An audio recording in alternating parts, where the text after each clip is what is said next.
그러나 성령님께서는 빌립을 장밋빛 인생이 보장되어 있는 사마리아에 가만히 내버려 두시지 않았습니다. 사마리아로부터 70km나 떨어져 있는 남쪽 광야길로 가시게 명령하셨습니다. 그 먼 길을 걸어서 그 죽음의 광야길에서 빌립이 만난 사람은 이방인의, 흑인의, 저주받은 구스인의, 그것도 넷이었습니다. 이처럼 빌립의 인생 행로를 가만히 들여다보면 예수 믿고 난 뒤에 나아진 것이라고는 하나도 없었습니다. 이스라엘에서 제일 큰 도성인 예루살렘에서 유대인들이 가기 꺼려하는 사마리아에서 다시 아무것도 없는 죽음과 절망의 광야길로, 자신과 같은 유대인 공동체에서 유대인들이 인간 취급하지 않는 사마리아인의 공동체로, 사마리아인의 공동체에서부터 저주받은 구스인 넷이에게로, 이처럼 예수 믿은 이후의 빌립의 상황은 나빠지기만 했습니다. 그렇다면 계속 나빠져가는 그 상황을 직접 겪어야 하는 빌립으로서는 얼마나 절망이 컸겠습니까? 더욱이 70km 먼 길을 걸어가서 그 죽음의 광야길에서 고작 저주받은 구스인 내시를 만났을 때 왜 하나님을 향한 원망과 반발이 솟아나지 않았겠습니까? 그러나 빌립은 전혀 그렇게 하지 않았습니다. 지난 시간에 말씀드린 것처럼 27절의 일어나 가서 보니라는 문구 가운데에서 우리말 보니로 번역된 헬라어 원문 이두는 영어로 behold, 우리말로 보라는 감탄사라고 했습니다. 따라서 일어나 가서 보니, 이 말에 해당하는 헬라어 원문의 뜻을 그대로 옮긴다면 빌립은 일어나서 갔다. 그리고 보라. 이런 감탄문이 됩니다. 빌립은 그 죽음의 광야길에서 저주받은 구스인 내시를 만났을 때 그는 절망하지 않았습니다. 그는 오히려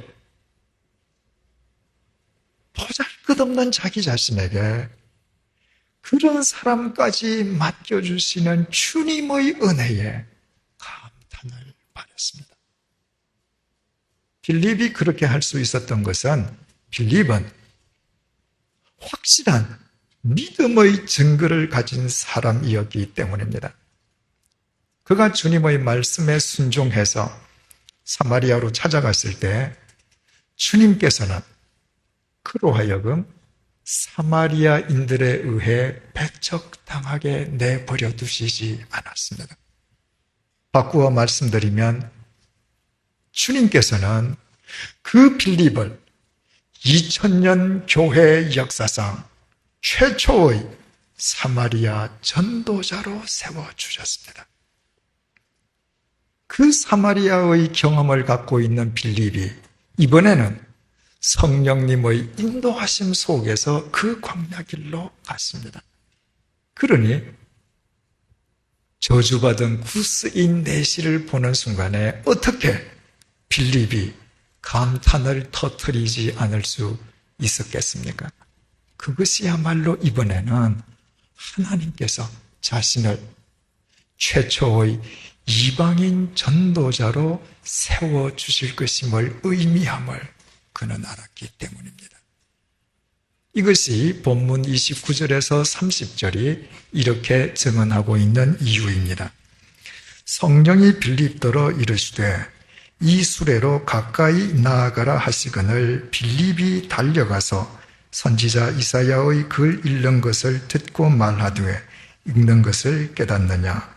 성령님께서 빌립에게 마차에서 이사야의 글을 보고 있는 내시에게로 가까이 나아가라고 명령하셨습니다.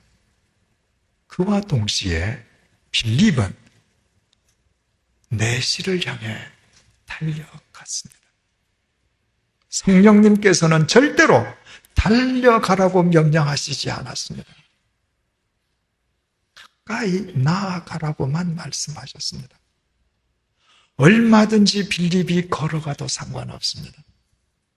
그러나 그는 성령님의 말씀이 끝나기가 무섭게 단숨에 달려갔습니다.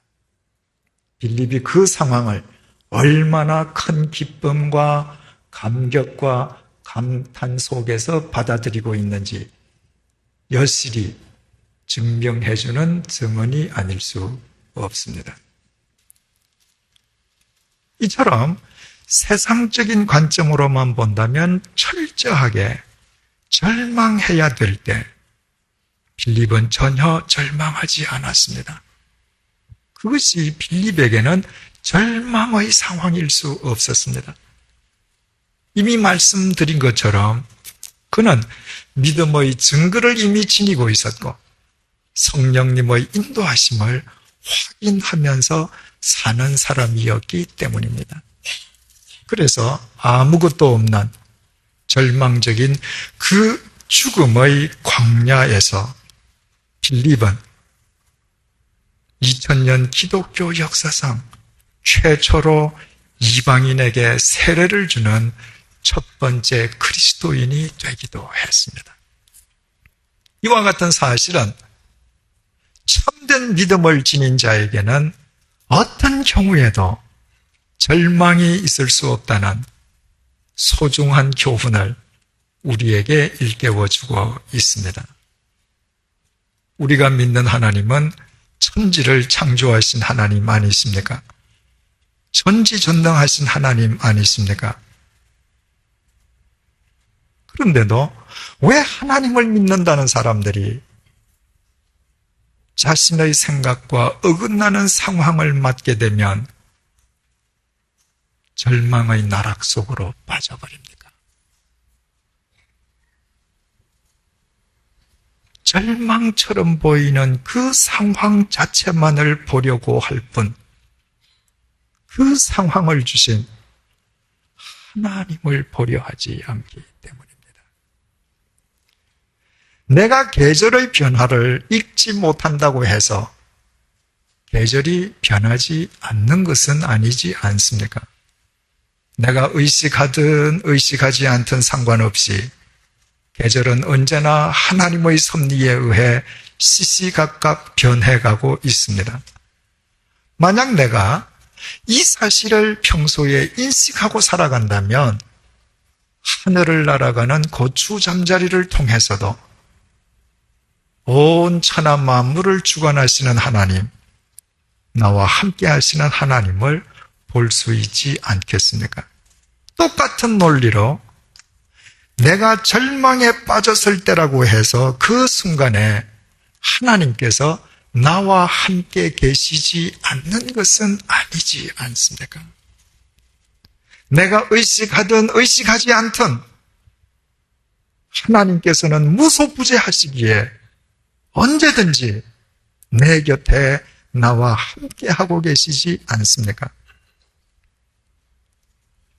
특히 우리가 오늘 이 자리에 앉아 있다고 하는 사실 자체가 이미 하나님의 구원을 경험한 믿음의 증거를 가진 자임을 의미하고 있지 않습니까? 만약에 평소에 이와 같은 사실을 우리가 인식하고 살아간다면 그 어떤 절망적인 상황도 절망일 수는 없을 것입니다. 바로 그 사람은 절망으로 보이는 상황 자체를 보는 것이 아니라 그 상황을 주신 하나님을 보는 자이기 때문입니다. 미국에 살고 있는 제 친구가 자기도 누구에게서 받은 글이라면서 제게 글을 메일로 보내줬습니다. 처음에는 그 글을 읽다가 같이 웃자고 보내준 글이라고 생각했는데 글을 다 읽고 보니 사뭇 의미심장한 내용이었습니다. 그래서 이 시간에 여러분들께도 읽어드리겠습니다. 이 글을 본래 쓴 사람이 누구인지는 알 수가 없습니다. 지하철 1호선을 탔습니다. 이른 아침 인천행이어서 자리가 많더군요. 자리에 앉아 있는데 신도림쯤에서 어떤 아저씨가 가방을 들고 탔습니다. 왠지 분위기가 심상치 않더군요. 아저씨는 가방을 내려놓고 헛기침을 몇 번 하더니 손잡이를 양손으로 잡고 일장 연설을 시작했습니다. 이제부터 그 아저씨가 한 말을 아저씨의 억양과 말투 그대로 옮겨보겠습니다. 그래서 저도 그렇게 한번 읽어보겠습니다. 자, 여러분 안녕하십니까? 제가 여러분 앞에 나선 이유는 가시는 걸음에 좋은 물건 하나 소개드리고자 이렇게 나섰습니다. 그런 물건을 직접 보여드리겠습니다. 자, 플라스틱 머리에 솔이 달려 있습니다. 대체 이것이 무엇이겠습니까? 예, 칫솔입니다. 이걸 왜 가지고 나왔겠습니까? 물론 팔려고 나왔습니다. 한 개에 200원씩 5개 묶여 있습니다. 얼마이겠습니까? 1,000원입니다. 뒷면 돌려보겠습니다. 영어가 적혀 있습니다. Made in Korea. 이게 무슨 뜻이겠습니까? 수출했다는 겁니다. 수출이 잘 됐겠습니까? 폭삭 망했습니다. 그래서 들고 나왔습니다. 자, 그럼 여러분에게 한 묶음씩 돌려보겠습니다. 그리고 아저씨는 칫솔을 한 묶음씩 사람들에게 돌리더군요. 사람들은 너무 황당해서 웃지도 않더군요. 칫솔 묶음을 다 돌린 아저씨가 다시 입을 열었습니다. 자, 여러분, 여기서 제가 몇 묶음이나 팔 수 있겠습니까? 여러분도 궁금하십니까? 저는 더 궁금합니다. 잠시 후에 결과를 알려드리겠습니다. 저 역시 과연 칫솔이 몇 묶음이나 팔릴는지 궁금했습니다. 결국 칫솔은 4묶음이 팔렸고 아저씨는 다음과 같이 마무리를 지었습니다. 자, 여러분, 칫솔 4묶음 팔았습니다. 총 매상이 얼마이겠습니까?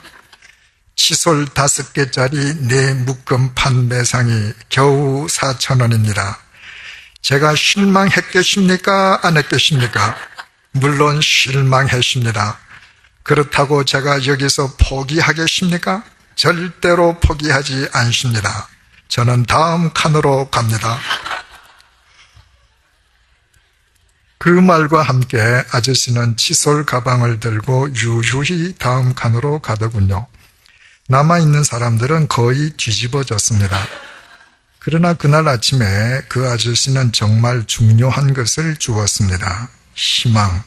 우리는 희망을 잃지 말아야겠습니다. 우리에게는 다음 칸이 있으니까요. 5개짜리 칫솔이 한 묶음인 칫솔 4다발을 팔아서 4,000원을 받았습니다. 칫솔 20개를 팔고 4,000원을 받은 것입니다. 그렇다면 원가를 빼고 얼마가 남았겠습니까? 그런 수입으로서야 가족 부양인들 제대로 할 수 있겠습니까? 이 아저씨의 삶의 상황은 참으로 절망적인 상황이 아닙니까? 그러나 이분은 절망하지 않았습니다. 그분에게는 그분을 기다리고 있는 가야 할 다음 칸이 있었기 때문입니다. 사랑하는 교우 여러분, 우리에게는 천지를 창조하신 하나님께서 우리와 함께하고 계십니다. 몇 개가 팔릴지도 모르는 다음 칸을 갖고 있는 사람도 절망하지 않는 판에 천지를 창조하신 하나님을 믿는다면서도 우리가 절망한다면 어찌 우리를 믿는 사람이라 할 수 있겠습니까? 혹 절망적인 상황에 처해 계십니까? 상황 그 자체를 보시지 마시고 그 상황을 주신 하나님을 보십시오. 하나님을 위해 그 상황 속에서도 말씀을 쫓아 마땅히 해야 할 것을 행하십시오. 그 순간부터 나와 함께 하시는 주님이 보일 것입니다. 그 주님을 의지해서 주어진 상황을 피하려 하시지 마시고 그 상황 속으로 달려 들어가십시오. 그 상황이야말로 하나님 아버지께서 당신의 섭리하심을 이루시려는 위대한 관문이 될 것입니다. 너희를 향한 나의 생각은 내가 아나니 평안이요 재앙이 아니라 너희에게 미래와 희망을 주는 것이니라. 기도하시겠습니다. 빌립이 당도한 곳은 아무것도 없는 광야 길이었습니다. 그곳에서 만난 사람은 그를 만났다는 것 자체가 유대인인 빌립에게 오점이 될 에디오피아 이방인의 흑인의 저주받은 구스인의 그것도 내시였습니다. 세상적인 관점으로만 본다면 그것은 절망할 수밖에 없는 상황이었습니다. 세상적으로만 따진다면 예수 믿은 이후 빌립의 상황은 계속 나빠지기만 했습니다. 그러나 빌립은 결코 절망하지 않았습니다. 그는 도리어 기쁨과 감격 속에서 에디오피아 내시를 향해 달려갔습니다. 주님의 말씀을 따라 응당해야 할 것을 행한 그는 이미 믿음의 증거를 가진 사람이요 성령님의 인도하심을 듣고 보는 자였기 때문입니다. 그래서 절망과도 같은 광야길은 도리어 빌립이 2000년 교회 역사상 최초로 이방인에게 세례를 베푸는 생명의 길로 승화되었습니다. 주님, 이 시간 참된 믿음의 사람에게는 절망이 있을 수 없음을 다시 확인시켜 주셔서 감사합니다. 우리가 지금 이 자리에 있다는 것 자체가 이미 주님께서 우리에게 주신 믿음의 증거가 있기 때문임을 잊지 말게 도와주옵소서. 혹 살아가다가 절망처럼 보이는 상황을 만난다 해도 이미 주신 믿음의 증거들을 기억하면서 오히려 주님의 말씀을 따라 마땅히 해야 할 것을 행하는 빌립이 되게 하여 주옵소서.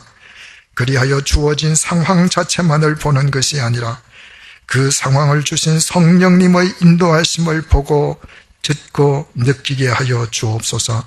그 상황을 피하려 하는 것이 아니라 그 상황을 주신 성령님을 의지하여 그 상황 속으로 기쁨으로 달려 들어가게 하여 주옵소서. 그래서 우리에게 주어지는 모든 상황이 하나님의 섭리와 새로운 미래를 위한 은혜의 관문이 되게 하여 주옵소서. 예수님의 이름으로 기도드립니다. 아멘.